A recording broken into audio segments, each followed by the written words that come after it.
Tomorrow, mail और female, मैं कोई भी हूँ, आई एंटर ए जिम, मेरा हफ्ता कैसा दिखना चाहिए?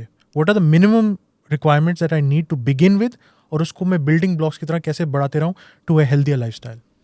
आई थिंक जो प्रॉब्लम आप बता रहे हो, एक्चुअली जब ये कोविड आया था ना, तो मानव जाति को एक झटका लगा था। उससे पहले तो हम सब घूम रहे थे, अपना अपना काम कर रहे थे, कुछ ऐसा क्या होता है, अच्छा ऐसा कोई आएगा, ऐसा कुछ हो जाएगा, ऐसा कभी एक्सपेक्ट नहीं किया था।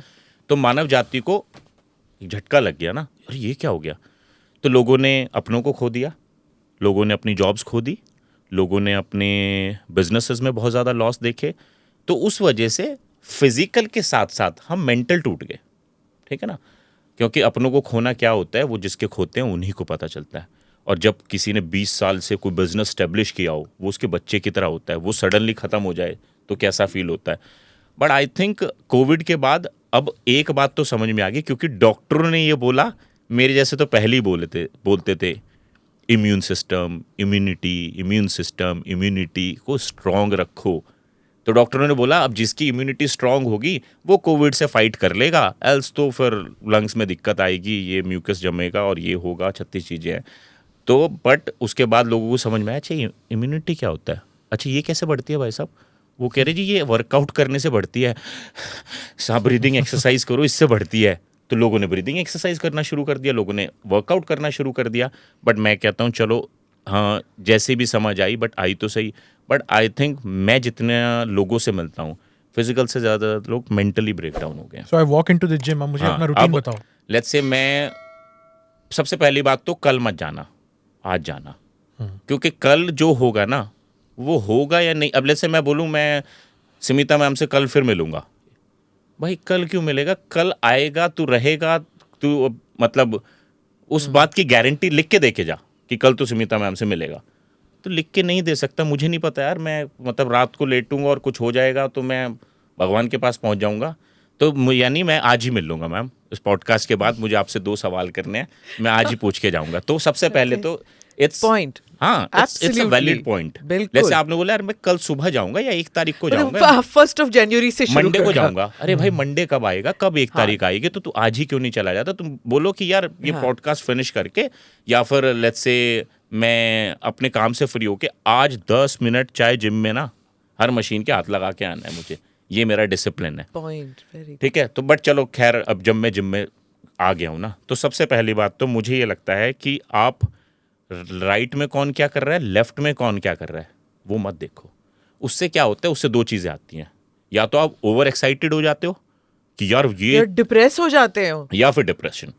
बताओ क्यों, यार ऐसा तो मैं बन नहीं पाऊंगा, हाँ ऐसा मैं बनना नहीं चाहता, तो जैसा कल देखता हूँ यार। तो मुझे लगता है कि आपको सबसे पहले तो ये समझना जरूरी है आप जिम क्यों जा रहे हो, ठीक है ना।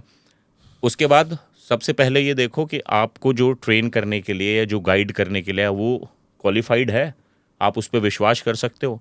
बट उसके बाद भी, क्योंकि वर्कआउट करना से ज़्यादा ज़रूरी है वर्कआउट को समझना।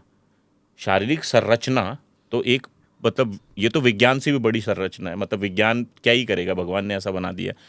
अब ये सोचो हमारे ऑर्गन कैसे फंक्शन करते हैं, हमारे मसल्स कैसे फंक्शन करते हैं, लिगामेंट कैसे फंक्शन करता है, जॉइंट कैसे फंक्शन करता है, ये समझने में आपको 10 साल लग जाएंगे।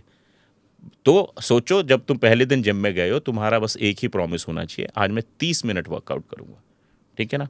First day 30 minutes, not lifting anything, cardio, हाँ just do a cycling for 10 minutes, not aggressive cardio, ठीक है ना। वार्म अप करूंगा, 20-25 मिनट्स कार्डियो करूंगा। कार्डियो में अब मैं ये नहीं है कि ट्रेडमिल पर 10 की स्पीड में भागूंगा ना, 5 की स्पीड में नॉर्मल 10 मिनट चलूंगा, ठीक है। देखूंगा, फील करूंगा, कूल डाउन करूंगा और वापस आ जाऊंगा। नेक्स्ट डे मेरा होगा लेट्स से मैं 30 मिनट्स वो तो करूंगा ही, आज मैं 10 मिनट के लिए कुछ भी वजन उठाने वाली वर्कआउट करूंगा, बट फ्री वेट्स नहीं करूंगा, मशीनों को यूज़ करूंगा जहाँ पे मुझे इंजरी ना हो। एंड देन 1 हफ्ता दूंगा अपने आप को, जैसे जैसे मेरा स्टैमिना बढ़ेगा, जैसे जैसे मेरी स्ट्रेंथ बढ़ेगी, या जैसे जैसे जो पर्सन मुझे गाइड कर रहा है उसके सुपरविजन में मैं 1 हफ्ते के बाद कंक्लूजन निकाल लूंगा कि whether I am on the right track, whether I am on the wrong wrong track. But एक हफ्ता इसके लिए बहुत कम होता है। बट ये है कि एटलीस्ट आप 40 मिनट्स एनी फिजिकल एक्टिविटी तो कर ही रहे हो ना।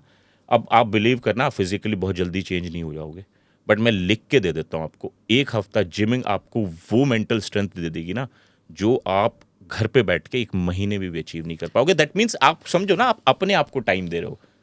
पहले हफ्ते में बॉडी वॉडी तो काफी टूटेगी, तो रिकवरी के लिए कितनी हाँ, देर? तो अब जब पहले हफ्ते जब आप वर्कआउट करोगे तो ऑफ कोर्स ब्रेक डाउन होंगे, जॉइंट्स पेन होंगे, मसल पेन होंगे, सोरनेस होगी। वो तो आई थिंक एक मेंटल ब्लॉक आ जाता है ना कि शायद मैं कुछ गलत कर रहा हूँ। हाँ, हो सकता है, बट उस कंडीशन में क्योंकि आप किसी सुपरविजन के अंडर ट्रेन कर रहे हो। दूसरा, फिर आप अपने, अब प्रॉब्लम क्या है कि जैसे मैं पहले दिन जिम जाता हूँ और मुझे वजन कम करना है, मैं सब कुछ खाना बंद कर देता हूँ, ठीक है, या फिर एकदम से डाइट को बढ़ा लेता हूँ, ठीक है ना।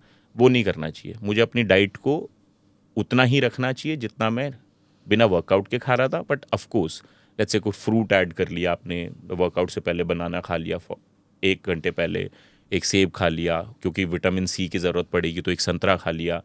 तो इस तरह से आपको बेसिकली वर्कआउट को वर्कआउट ना समझ के, लाइफस्टाइल समझ के अपने आप को यस मतलब अडॉप्ट करना पड़ेगा।